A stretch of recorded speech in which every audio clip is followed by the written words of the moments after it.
Nosso grupo é a Carolina, a Júlia, a Camila, o Pedro, o Rafael e a Rebeca. Nós vamos falar sobre o aumento do percentual de depleção de poços com o uso de micro-organismos. O uso de bactérias na indústria do petróleo não é incomum, mas é recente. Em 1930, geólogos e engenheiros cogitaram um grande potencial produtivo do uso de bactérias na exploração do petróleo, vendo a sua futura importância no cenário de produção de energia mundial. Hoje em dia, não temos apenas esse objetivo. Reservatórios de petróleo, principalmente offshore, localizados em lâminas profundas, falando de uma visão microbial, hoje em dia ainda é um pouco estudado por causa da falta de investimento pela tecnologia presente nas amostras desse tipo de ambiente. E por causa dessa limitação, o estudo da população microbiana em grande profundidade é um pouco mais difícil. A extração do petróleo desde o início de sua produção já tinha problemas causados por micro-organismos. Por relatórios de produção, estudos menores e pela análise de esquemáticos reacionais, as bactérias produtoras de sulfato foram desde então reconhecidas como as principais responsáveis pela produção de ácido sulfídrico em reservatórios e instalações industriais em superfície. Nós sabemos que existe uma grande variedade de bactérias nativas presentes em ambientes de subsuperfícies profundas. Inclusive, podemos colocar, sem querer, novos gêneros de bactérias no processo de perfuração e injeção de água. A indústria do petróleo sofre grande impacto com problemas gerados pela presença de proliferação de micro-organismos em suas instalações devido ao aumento do uso da água do mar e reinjeção da água de produção com o meio de recuperação secundária. Essas bactérias redutoras de sulfato são uma grande preocupação desse setor porque elas são responsáveis pela formação de biofilmes, que são comunidades biológicas com elevado grau de organização, biocorrosão, deposição de sólidos, acidulação biogênica do óleo, geração de H2S e deteriorização de cabos e estruturas metálicas. Tem sido investido bastante nas tecnologias que são mais eficazes e menos prejudiciais ao meio ambiente. No sentido do ramo de exploração e produção de petróleo, é percebido o uso e estudo progressivo de tecnologias microbiais. As bactérias, apesar de serem conhecidas como os causadores de doenças, mas que correspondem só a uma minoria de sua população, elas apresentam inúmeros benefícios para a sociedade, tais como a microbiologia ambiental e industrial. Nesse sentido, podemos citar o crescente uso das bactérias em setores diretamente relacionados com a exploração de petróleo, como, por exemplo, a aplicação de biorremediadores que empregam bactérias que metabolizam o óleo bruto em caso de acidentes em plataformas offshore e também o estudo do emprego das bactérias no setor de reciclagem de embalagens PET, que é um exemplo de microbiologia ambiental. O modelo da zona da mistura prevê a geração de gás sulfídrico apenas na zona onde ocorre a mistura entre a água da formação e a água do mar. Portanto, as bactérias estão ativas apenas em um determinado instante e migram gradativamente dos poços injetores para os poços produtores. O modelo do biofilme prevê que as bactérias, para se tornarem ativas, precisam aderir à rocha reservatório, formando um biofilme, além de estarem dentro de um intervalo de temperatura favorável. Essas condições acontecem geralmente em regiões próximas aos poços injetores. Modelos de geração de gás sulfídrico no reservatório. Os modelos anteriores à exploração do campo se baseiam no surgimento por meio da decomposição térmica do querogênio, redução termoquímica de sulfato por hidrocarbonetos e redução bacteriana de sulfato em épocas geológicas precedentes. Em alguns reservatórios do pré-sal, a temperatura é superior a 80 graus, o que inviabiliza a redução bacteriana, e as altas pressões e alta salinidade inibem a ação bacteriana. A produção do gás sulfídrico em campos de produção pode ser abiótica ou biótica. A abiótica pode ser formada pela dissolução de material pirítico presente na rocha reservatório, redução termoquímica de sulfato com temperaturas entre 80 e 120 graus, oxidação termoquímica de compostos orgânicos de enxofre, com temperaturas superiores ou iguais a 80 graus, e reações de oxirredução com sequestrantes de oxigênio à base de bisulfito. A acidulação biogênica de reservatório consiste na produção de ácido sulfídrico gerado por bactérias redutoras de sulfato. Os nutrientes são fontes de sais minerais e metabolizáveis de carbono, por ácidos orgânicos voláteis e óleo de reservatório. O gás pode ser identificado nos fluidos de campos de produção, podendo ser de origem natural ou introduzido na produção de óleo. A acidulação pode gerar efeitos negativos ou positivos. As concentrações baixas em cerca de 3 ppmv é positiva para a produção.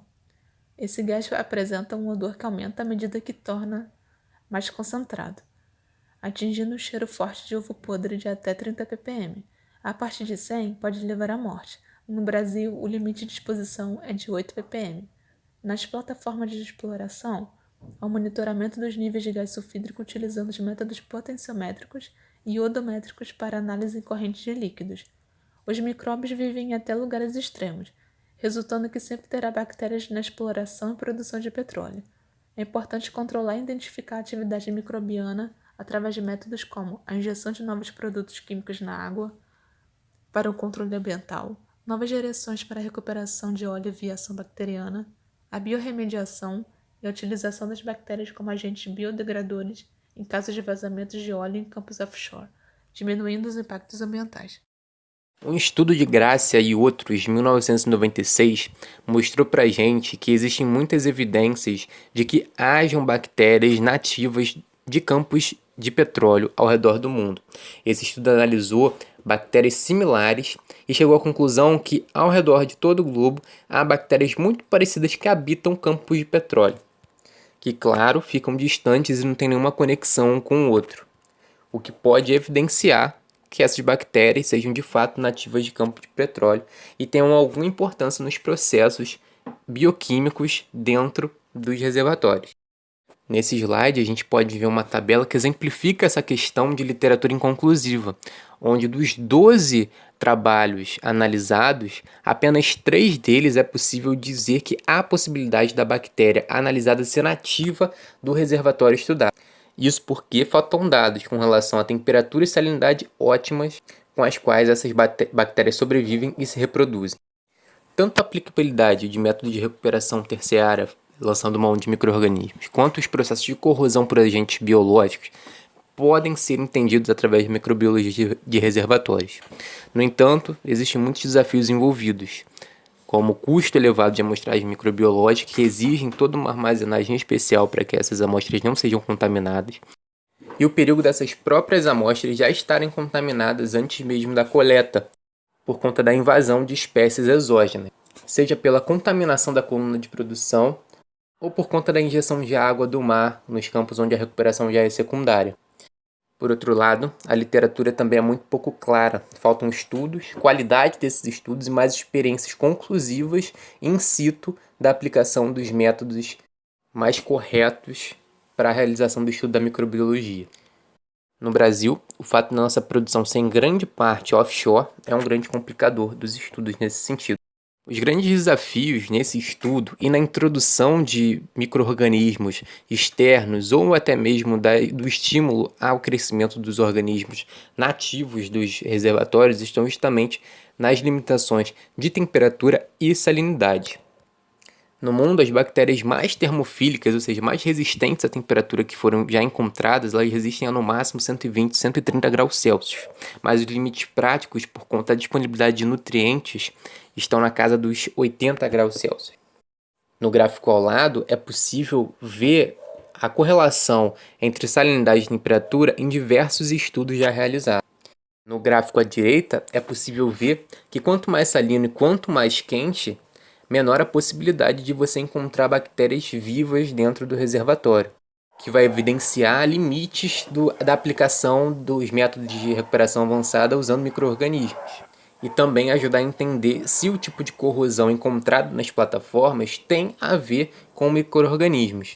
Existem contradições na presença de bactérias dentro do reservatório, tornando-se os malefícios. Partindo então deste ponto, temos que a eficácia da aplicação de biocidas é uma dificuldade encontrada, pois para cada característica o biocida é manuseado de determinado método. Caso seja um forte agente oxidante, como o cloro, por exemplo, este é incorporado na água de injeção continuamente. Contrário a isso, será não oxidante e inserido intermitentemente. Recentes estudos comprovam que os biocidas podem não ser significativamente efetivos no controle da população microbiana. Eles ainda têm a sua eficácia discutível, podendo apenas oferecer um efeito momentâneo, ou seja, reduzir as bactérias em questão ao invés de matá-las. Em suma, na maioria dos casos, a aplicação química não fornece resultado ou entrega abaixo do estipulado. Nesse gráfico, vemos o resultado esperado da aplicação de biocida. Bactérias são as grandes responsáveis pela corrosão dos equipamentos, através da presença de ácidos. Os métodos tradicionais para a identificação de bactérias são baseados na diluição em série e cultivo dos micróbios em ambiente nutricional pelo período de 30 dias, o que é um período muito longo. Porém, mesmo assim, menos de 10% dos micróbios tornam-se efetivamente passíveis ao cultivo. Então, a partir da conclusão de que os métodos tradicionais de análise microbiana são instáveis, surgem dúvidas no mercado de trabalho e dificuldades para pesquisas e estudos mais aprofundados. Em contrapartida, os novos métodos fornecem resultados mais rápidos, em dias. Métodos esses que seriam hibridização in situ por fluorescência, reação em cadeia qualitativa da polimerase ou PCR em tempo real e uma marcação fluorescente microbial, o que melhora os estudos dos cientistas, proporcionando entendimento mais abrangente e preciso, ou seja, agregou positivamente, trazendo benefícios tais que viabilizaram os cientistas a descoberta de uma nova gama de bactérias, que são responsáveis pela acidulação do reservatório. É importante ressaltar que os novos métodos colaboram principalmente na análise do processo de corrosão por ação microbiológica. Em decorrência ao emprego dos novos métodos de análise molecular, os cientistas puderam descobrir uma nova gama de bactérias que são responsáveis pela acidulação de reservatório, por vezes confirmando suspeitas de estudos, como também observou-se outras bactérias que são de igual modo responsáveis, tendo como exemplo a atuação das bactérias APB, que são micróbios que produzem ácidos orgânicos sob certas condições, causando a redução do pH do meio, o que fornece para a corrosões de superfícies metálicas condições favoráveis. Nessa imagem, nós podemos ver a caracterização microbial e proporções relativas. Célula de reservatório ou acidulação de reservatório é um exemplo de um processo microbiológico de efeito significativo no reservatório e nos fluidos produzidos durante a vida econômica de um campo de produção. Podem também ser bastante significativos economicamente. Atualmente, as tentativas de prevenção têm se baseado principalmente no tratamento de água injetada com agentes biocidas. As indústrias do setor têm aplicado em sua tecnologia de prevenção, identificação, monitoramento e estratégia de tratamento, princípios de ecologia e genética microbial com aparente sucesso. Aqui estão alguns fatores que incidem no impacto econômico total de produção de um campo de produção acidulado. A acidulação de reservatório ela é caracterizada por um aumento da concentração do gás de produção H2S. É rotineira a avaliação dos sintomas de acidulação de um campo de produção pela análise do teste de produção de seus poços, que são emitidos, analisados e simulados periodicamente conforme as normas estabelecidas pela ANP. Durante a vida produtiva de um campo, mudanças na taxa de relação óleo-gás e corte d'água podem resultar em um aparente estado de acidulação, que agem como um parâmetro que indica um possível início de acidulação no reservatório. Temos dois cenários que explicam a mudança das taxas. A redistribuição do gás H2S entre as fases de gás e líquido, o que não configura um cenário de acidulação, e o início do processo de acidulação, ao qual ocorre a variação das duas taxas, sendo a maior variação da taxa óleo e gás por um certo período de tempo.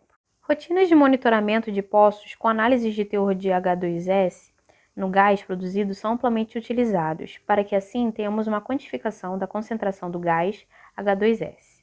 Qualquer mudança nesse teor medido depende da magnitude dessa alteração, uma ação preventiva ou corretiva, informando os coordenadores da produção o início da acidulação de reservatório no poço em questão. O método de análise do teor de gás H2S na fase gasosa é bem menos complexo e barato que outros métodos de análise utilizados pelas indústrias, conforme mostrado no slide. Esses métodos detectam e quantificam a concentração do gás H2S na respectiva fase de produção, gás ou líquido, segundo premissas e bases teóricas específicas para cada método. O monitoramento pela análise dos teores de H2S na fase gasosa nos indica o momento correto para a implantação de uma ação de intervenção. É de grande interesse econômico e comercial no cenário de produção e exploração de petróleo saber prever se um campo de produção em desenvolvimento é provável acidular ou se mudanças que possam vir a ocorrer em sua produção iniciam um potencial de acidulação. O tempo, a extensão de acidulação e o conhecimento do poço são importantes fatores para a predição da acidulação biogênica e formulação das opções de controle. Aqui temos 3 métodos que descrevem o processo de formação característico do gás H2S, segundo suposições de cada modelo e dado do campo de produção, com o objetivo de simular com mais eficácia o cenário de acidulação biogênica de um campo de exploração, planejando assim o mais adequado plano de ação. O monitoramento da massa produzida de H2S no campo de produção e em cada poço nos informa os poços que mais contribuem individualmente para o processo de acidulação, indicando assim candidatos a sofrerem ação para reversão. Os métodos de controle e monitoramento de acidulação biogênica é realizado baseado em 3 tipos. Métodos feitos para se lidar com a produção de H2S após sua geração pelo reservatório, são os métodos de mascaramento de sintomas de acidulação. Métodos feitos para almejar e prevenção da formação de H2S, que são os métodos profiláticos, e os métodos feitos para reduzir a massa total produzida de H2S, que são os métodos de curas parciais. O próprio reservatório tem um mecanismo natural de defesa contra o processo de acidulação, apresentando assim uma barreira natural a esse processo. O método de mascaramento de sintomas, ou seja, atenuação sem tratamento de causa, as ações mais comuns realizadas pelas indústrias são o fechamento do poço e redução do choque da produção do poço. O fechamento do poço pode ter um efeito significativo no campo de petróleo com produção de H2S, de até 20% de redução da concentração do gás sulfídrico, ao interromper a produção em poços com alto corte d'água.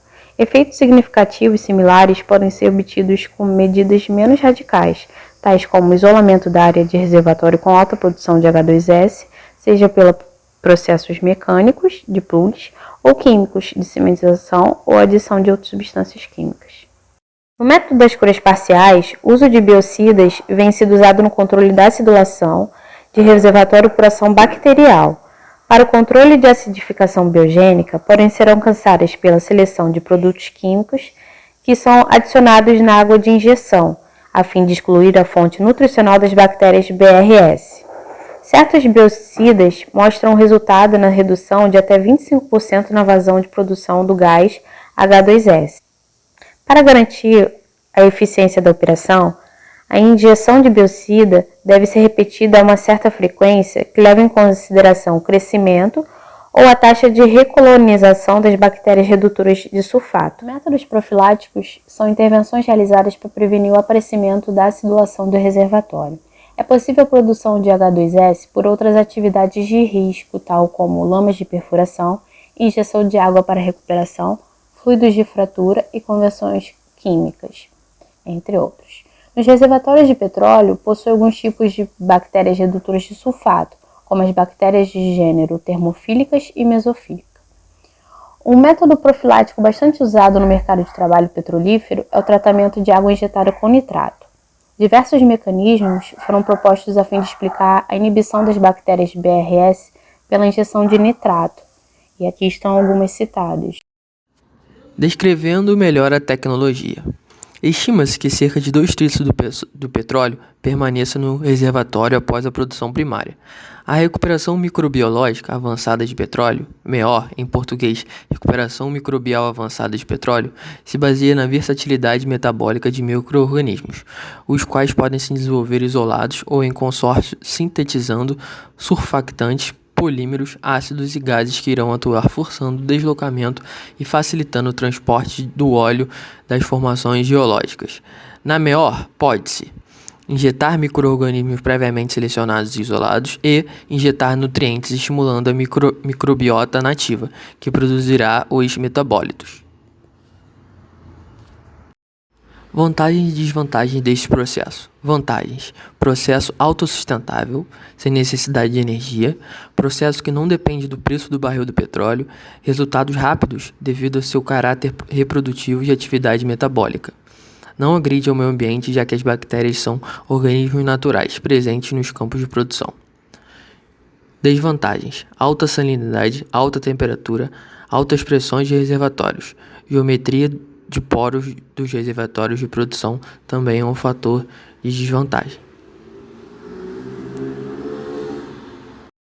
Casos de MEOR reportados. Durante os últimos 15 anos, alguns países começaram a desenvolver e aplicar os métodos MEOR com sucesso, principalmente esses: Estados Unidos, Rússia, Romênia e Alemanha, entre outros.